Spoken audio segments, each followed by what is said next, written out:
This month on ABN AMRO World Hockey, we meet the finest men's player in the world, the Rockhampton Rocket, Jamie Dwyer.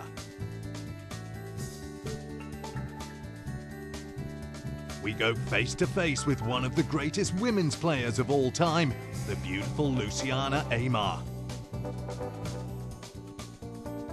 We focus on Canada, who are gearing up to shock the world in Beijing. The master coach has his most challenging assignment.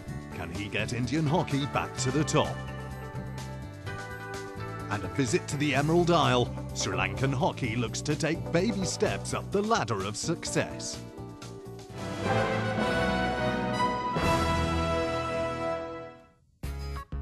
Jamie Dwyer's crowning as the 2007 FIH Men's World Player of the Year only served to confirm what everyone already knew, that this little genius from Rockhampton has evolved into one of the greatest players of the modern generation. Despite having already won the award once before in 2004, this time was no less special. Feels really good. I was very pleased to win it once, but to win it twice, it's a really special feeling, and yeah, it just means that all that hard work's paid off over the years, and all the living out of a suitcase has really worked and paid off for me, and I've enjoyed my hockey. I've had to make a lot of sacrifices, but all those sacrifices are worth it when you become the world's best player, voted the world's best player once and twice, and winning the Olympic Games. It's all worth it, and I'm very happy. Both his awards have a special significance for Dwyer. In 2004, he came back from what looked like a career-threatening knee injury to score the golden goal in the Athens Olympic final. It gave the Kookaburras their first ever Olympic gold, and Dwyer fittingly earned the Player of the Year crown. Now 3 years on, his second award is recognition of his evolution as a hockey player. In 2002, 2004, I was a striker mainly, and after the Olympics I've mainly played in the midfield. So my role's changed a little bit. I'm more of a, I think, a complete player now than what I was in 2004. 2004 I was just attack, go for it. I've still got that in me, but I have to be a bit smarter when I'm playing hockey now, and have to sort of read the game a bit more and control my attack and defence. And I think this year's been good with that, and I've found the right balance in my game, and I seem to be going okay, and I'm enjoying my hockey. Dwyer's flair has won him many admirers. He's one player who can create and score goals with equal ease, something that makes him a vital ingredient in Coach Barry Dancer's mix. Well, he's just creative, and I think people in world hockey enjoy watching a player like him. And I think the skills and his mentality are just terrific for the sport. So I'm very pleased that he's in our team, most importantly, but I'm pleased for the sport that he's involved in world hockey. Now his sights are trained firmly on the Beijing Olympics, where the Kookaburras will be looking to repeat their success of Athens, where Dwyer's golden goal gave Australia their first ever Olympic hockey gold. Yeah, it's an amazing feeling. It's a childhood dream of, I think, everyone's to win the Olympics. Well, it was for me anyway, and to go there and never won an Olympic gold medal. Everyone called us chokers and said we'd come second or third, but we went out there and we raised the bar in national hockey, and we come through winning the gold medal, and it was the most amazing feeling that I have had and the rest of the team have ever had. And while he's already climbed the pinnacle of success, Beatus, as he's fondly called by his teammates, believes the disappointments the Aussies have had since Athens have made them hungrier as they approach the Olympics. Yeah, obviously we want more. Losing the World Cup last year to Germany was a big blow for us after being 3-1 up in the final, and I think after that game we've really concentrated on the Olympics. The team are a lot older. We're a lot older now than what we were in Athens, and probably a lot more guys are married or have children, and probably our priorities have changed. But come next year, we all come into camp starting from March, and it's 100% on the Olympic Games, and we'll have that hunger back, and we'll give it a good shot, hopefully. This group of Kookaburras has been together for a long time, but that also means that they will be one of the oldest teams in the fray at Beijing. Dwyer, though, feels that this won't be a disadvantage. Yeah, we're still getting results, so as long as we still get results, and we made the finals here, we qualified for the Olympics, we won the Beijing good game test event, so everything's going okay. And until we stop winning, I guess, and someone better comes along in our like teammates, we'll keep picking the best team. And if they're 32 or 22, it doesn't matter. The best players will get picked for our country, and if we're old, we're old. There's not much we can do about it. Having had no major success since the 2005 Champions Trophy victory in Chennai, the Aussies will no doubt look to their most inspirational player to lead the way in Beijing.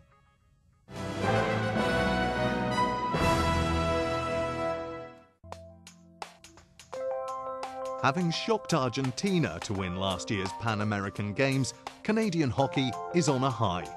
The win in Rio gave them a surprise place in the Olympics, and now the team is looking to build up to Beijing by touring the world to play against top-class opposition. And that's what's brought them to Malaysia. The plan was to get some warm weather training. We've just started back after the Pan Ams, and Canada is very cold at the moment, so it is very useful to be in warm weather, get our guys from Europe back in, start building the team back, and so it was a really good building block for us. The foundations of Canadian hockey's new optimism were laid when they outplayed an Argentine side that had just won the Champions Challenge a few days before, thus writing a golden chapter in their famous Pan-American rivalry. Yeah, it was a dream for us, of course. It was somewhat unexpected. Of course, we were number 17 going in, playing against Argentina, number 5, but yeah, it always goes down to one game. We say that for 4 years, from one Pan Ams to the next. It's just one game normally at the end, although we had a bit of trouble with Trinidad in the semis. But other than that, it was a battle, and we came out on top. So yeah, a real dream. That was a dream for us. The triumph has been a huge shot in the arm for Canada, struggling to stay in the loop of top-level hockey. They have played the Olympics only once since 1988 and the World Cup once since 1990. And that has meant they have struggled to play with the top teams in the world. But this win changes things dramatically. Well, it's been huge financially for us, because as soon as you make the Olympics, people want to get on board. Before that, it's been 7 years of somewhat depressive hockey for Canada, so no one wants to give you money. You know, we have a small budget, so now we've been able to get money, lay out our whole year ahead of us, and now we've got great tours planned. And without that, we'd be sort of probably spending all our money to get to the qualifier, and then the chances of the qualifier now with the new system, you know, for us, I think it would have been virtually impossible. So, of course, making the Olympics is the ultimate goal, but now that we have a year ahead of us, we can build so much for hockey even after the Olympics, no matter how we perform in Beijing. So, yeah, it's so good for our country, for our hockey. The team itself is a good blend of youth and experience, and with a number of the older players plying their trade in Europe, Mendonça has a solid base to build the team on. Without the veterans, I think we'd be in a bit of trouble. We don't have so many players to choose from, of course, in Canada. So it's good that the older guys stay with it, because after 2000, we played in the Olympics there. We had 8 guys quit, and this has been 7 years before we got going again, because it's just been so difficult to get the young guys to, you know, together as a team, play good games and that sort of stuff. So, of course, the veterans help. Despite the relatively small player base, Canada has managed to keep hockey alive. And with indoor hockey also growing in popularity, the future of the game looks to be safe. It is a great thing. I mean, I was brought up in indoor hockey because I come from Toronto, where it's cold, and it's a great complement for the outdoor game in terms of learning tighter skills, learning flat stick tackles. And for us, it gives some of our players more international experience to compete in the World Cup or compete in a tour or compete in Europe. So it's always about competition for us. So indoor goes hand in hand. So the kids that are not in Vancouver, they're in Toronto, get to play, and so they realize what it takes to be playing international hockey. The indoor hockey influences are clearly apparent in Canada's style of play, which is, well, unique. We call it grinding sort of style. It's not beautiful. You know, we don't have flair. It's a grinding defense. We work together as a team, and yeah, it's just a different, yeah, how do you explain it? Yeah, hard working, just grinding. Yeah, it's ugly, but we make it ugly against the top teams because that's the way you win. If they get frustrated, then we get our chances. So it's definitely it's a strange, unique style, and that's the way we have to play it. It's a very unique style, and it takes many coaches pull hairs because we play very, very differently. So growing up into the system, we know the style and what each player brings and where they should be playing. Now the aim is to use tours like this one to build a base, not just for this Olympics, but well beyond as well. Of course we want to perform well at the Olympics. If it doesn't happen, it's not the end of the world because now we got the World Cup to focus on. We need to finish in the top 12 consistently. Well, we can't expect it every time, but we've got to try for that. When we're down to rank number 17, you're not going to make the World Cup too often. So that's our goal. So it's sort of like a 3-year cycle we have planned now, from up to the Olympics and then the 2 years to the World Cup. So I think it'll help our hockey because these guys will have games all year. I think we have about 30, 35 games this year, which normally were maybe 15 to 18 games. So all these young guys, the old guys as well, of course, are getting games, and so that'll go through for us to qualify for the World Cup. I hope that's the plan, anyways.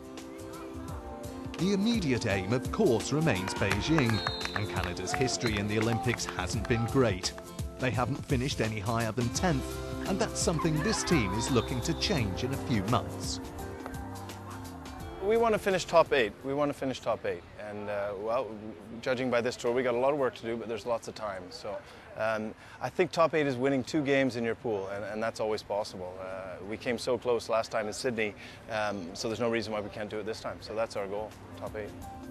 With the team already having bucked the odds a few months back, nobody will be writing off Rob Short and his men. After the break, we meet up with the poster girl of women's hockey. And there's the doctor in charge of reviving India's ailing hockey fortunes.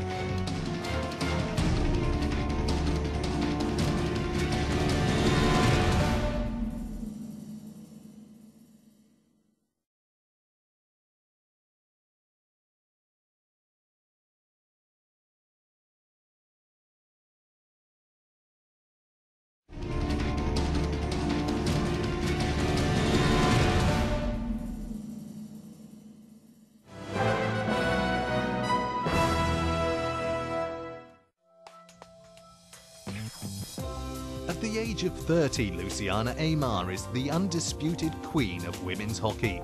Known as the magician in her native Argentina, Aymar is an icon in her country. Women's hockey's answer to football legend Diego Maradona.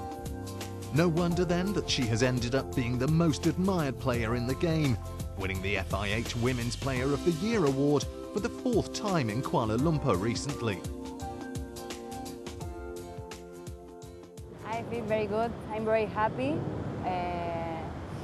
It's my 4th awards, so it's like an incentive to play more tournaments.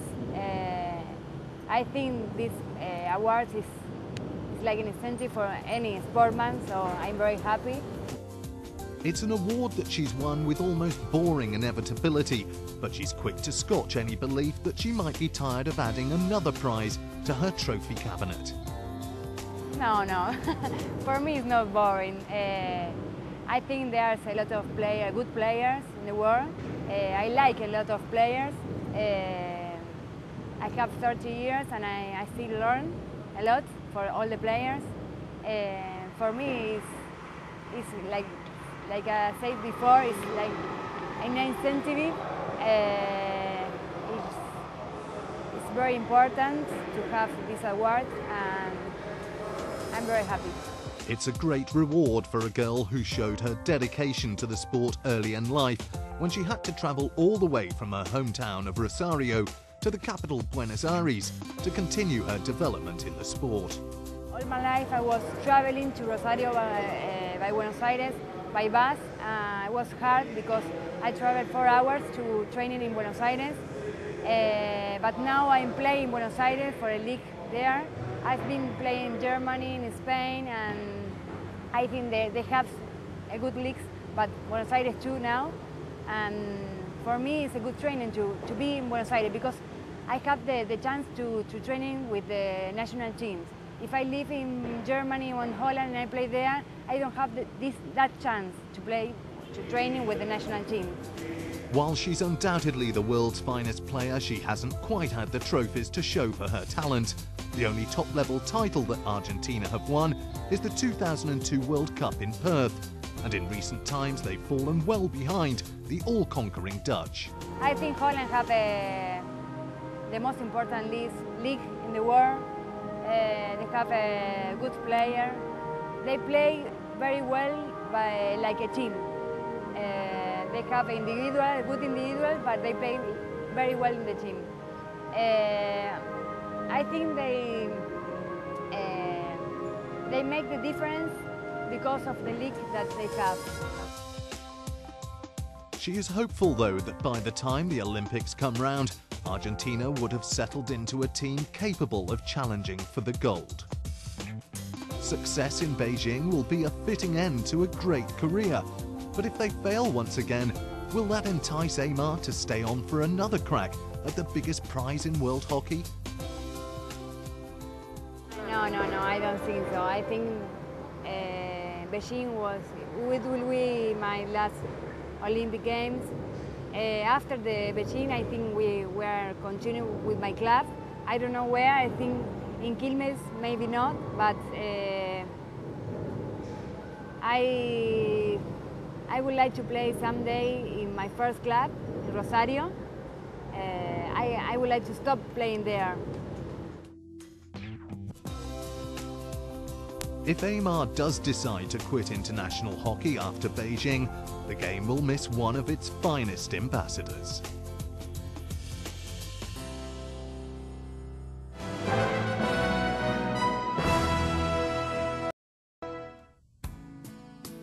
Indian hockey has fallen on hard times. The legacy of 8 Olympic gold medals means that the sport will always remain close to Indian hearts. But it's 28 years since their last triumph, and now the team is on the verge of the unthinkable, not qualifying for the Olympics. It's been clear for a while that Indian hockey needs help, and it has arrived in the shape of master coach Dr. Rick Charlesworth. It's a brilliantly skillful game, and it's a game that is fast and for me has given me a lot of satisfaction. For hockey to do well, India needs to do well, and I suppose the sort of hockey that's played in India and Pakistan is the sort of hockey I would like to see successful. The Australian legend has been appointed jointly by the FIH and the Indian Hockey Federation as technical advisor to Indian hockey, and the highly celebrated coach is excited about his new assignment despite the obvious difficulties. It's the great challenge in hockey, I think. And for me, it's going to be an adventure, and I don't underestimate how difficult it might be. There's a lot of logistical things that are difficult. I have a family that has to work in India, so there's a lot of things that have to operate. But I think yes, when you're going through your life, maybe you get to a stage. I'm not young anymore, where you think maybe there's 1 or 2 big jobs left in me, and this is, I think, for me, one of them. In the last 25 years, Charlesworth has played for or coached 13 gold medal winning teams at the Olympics, World Cup, Champions Trophy and the Commonwealth Games. In contrast, India have just the 2002 Commonwealth Games women's gold medal to show, a statistic pointing towards a downward spiral. In Australia, when I started to play hockey, then the benchmark was India and Pakistan. And when I first watched the Olympics on television, and that was in 1964 and 68, then they were the best teams, and we were challenging them. And I think then when I started to play, India and Pakistan were so difficult to beat, they were so good. So they were the benchmark, and the way in which they played, and we still see bits of it. Some of the things that you've seen in Indian hockey in recent periods have not been so attractive. But I think underneath it all, that still is there. In 2007, the men's team won the Asia Cup in Chennai and also a bronze at the Champions Challenge in Belgium. But the year has been dotted by several dismal performances. Charlesworth puts it down to lack of structural planning. Perhaps because India is so big and there are so many different competing factions, perhaps that is one of the difficulties in getting a coordinated structure in place. But if you look, this year India's played 17 internationals. In 2004 they played 64. 64 is too many for one group of players, 17 is too few. So there's something structurally wrong in the planning. It's not working.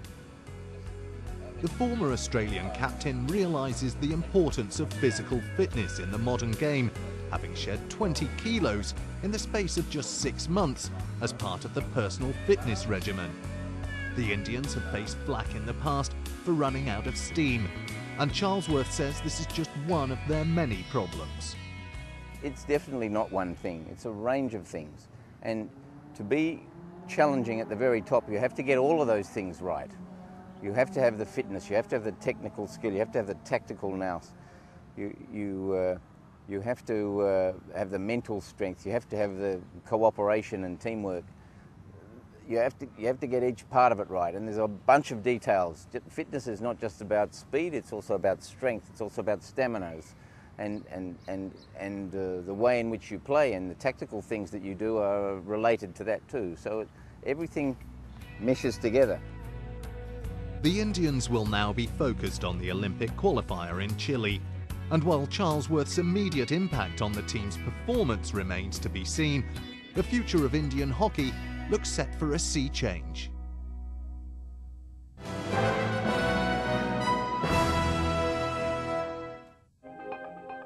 The tiny island of Sri Lanka is a nation of abundant natural beauty, a diverse landscape with tropical forests, beaches and mountains that makes it one of the most scenic countries in the world. And it's not just nature, the country also has a rich cultural heritage. Sri Lanka also has a keen passion for sport. While cricket and rugby are on top in terms of popularity, hockey too has a significant following. More than 100 schools playing in Sri Lanka, especially Colombo playing lot of schools. We are starting from schools under 9 tournaments, under 11 tournaments, under 15, like under 16 and under 18. All over the island we have hockey nationals, youth nationals, likewise under 9 nationals, under 11 nationals, under 16 nationals and under 18 nationals. Likewise we are playing youth hockey and we develop youth boys and girls to play better hockey in future. A country with a population of just 20 million, Sri Lanka lives in the shadow of India and Pakistan. Its world rankings are modest at 33rd for men and 66th for women. While the potential is there, a lack of facilities has made it difficult to match up to world standards. Early 60s we are like Asian champions. We are equal with India and Pakistan. But ultimately the hockey is changed for the grass court to the artificial turf. That is dominated by the Europeans. So we have only 2 hockey turf in Sri Lanka. Compare with the India and Pakistan, India more than 30, Pakistan more than 60s. Like Holland, more than 200 hockey pitches. Only 2 pitches in Sri Lanka. Because of the finance, we have a problem with the developed infrastructure hockey in Sri Lanka. Now we are going to start grass hockey again and introduce to the schools and a lot of competitions. I'll have to say that under 9, under 10, under 15, under 13, under 18, under 19. So we'll have to conduct lot of tournaments and lot of competitions. Then automatically, if we start from under 8, under 9, under 12, in another 4 or 5 years, we can develop, we can see a good hockey players. Despite problems of infrastructure and its relatively small size, the country boasts of 15,000 players, most of them playing at school level. Often the youngsters are unable to pursue the sport at a senior level due to an absence of clubs to support them. Most of the players are not, they don't have international exposure.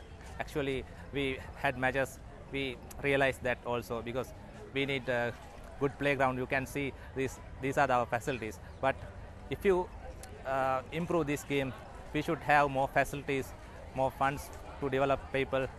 These most essential things for hockey. For now, Sri Lankan aspirations are limited to doing well in the South Asian region, and recent performances have given some hope. now there's a good start because we won the SAF games, bronze medal. Our target is actually SAF games and the HF hockey tournament. There's a qualifying rounds for the Asia Cup and the next tournament. I think next year we're having SAF games in Bangladesh. Hope to secure this place. That was we won the medal last time. This time also we hope to do that. With youngsters showing a keen interest in the sport, hockey seems to have a bright future in Sri Lanka. What it needs now is support and infrastructure to take it to new heights. That's all we have for you on this edition of ABN AMRO World Hockey. Next month we catch up with the heart of Pakistan's forward line, Rehan Butt. Until then, goodbye.